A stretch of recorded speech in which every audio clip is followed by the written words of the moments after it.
Media के सभी मित्रों का मैं स्वागत करता हूं।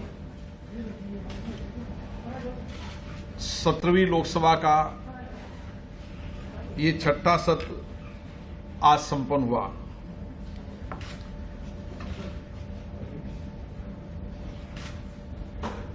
इस छठे सत्र के अंदर अपेक्षाओं के अनुरूप सदन का कामकाज नहीं हुआ।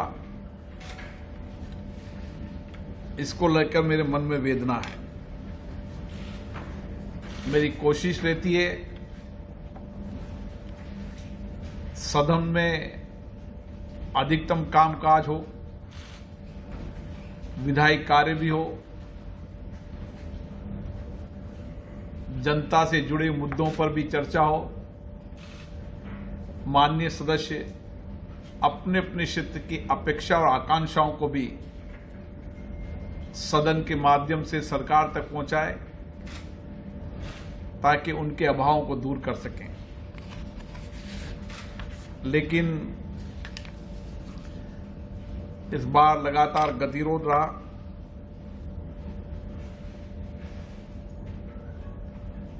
और ये गतिरोध समाप्त नहीं हो पाया।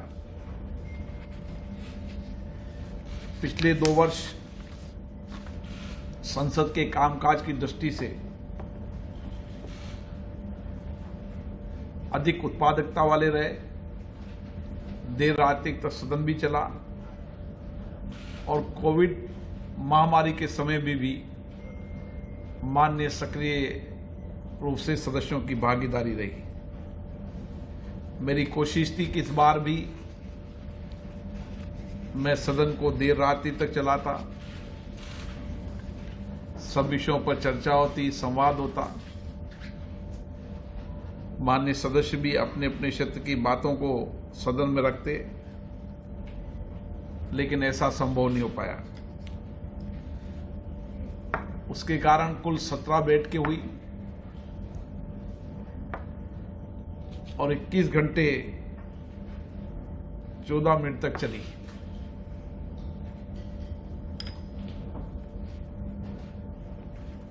और 96 घंटे जो नियत समय था उसमें केवल 74 घंटे और 46 मिनट तक ही सदन चला। कुल उत्पादकता 22% रही। 15 सरकारी विधेयक पुरस्तापित किए गए, 20 विधेयक पारित हुए।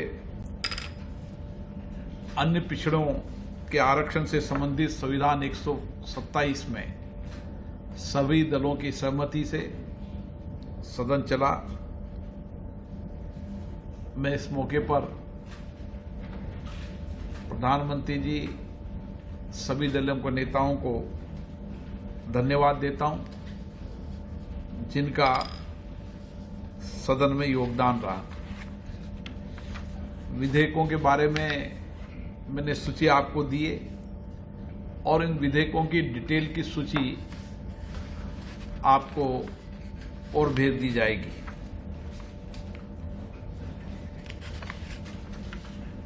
सदन में आप सभी लोगों का सकारात्मक योगदान रहा।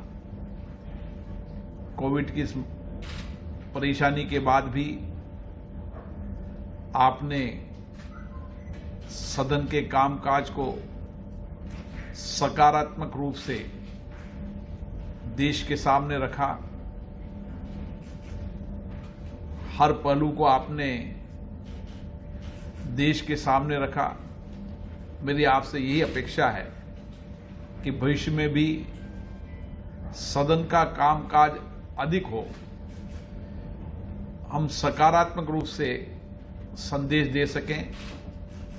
देश की जनता की भी अपेक्षाएं रहती है कि सदन चलना चाहिए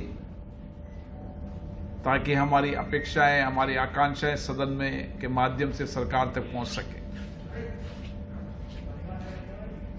और यही प्रयास मेरा हमेशा होता है। कई दौर की वार्ता भी कही गई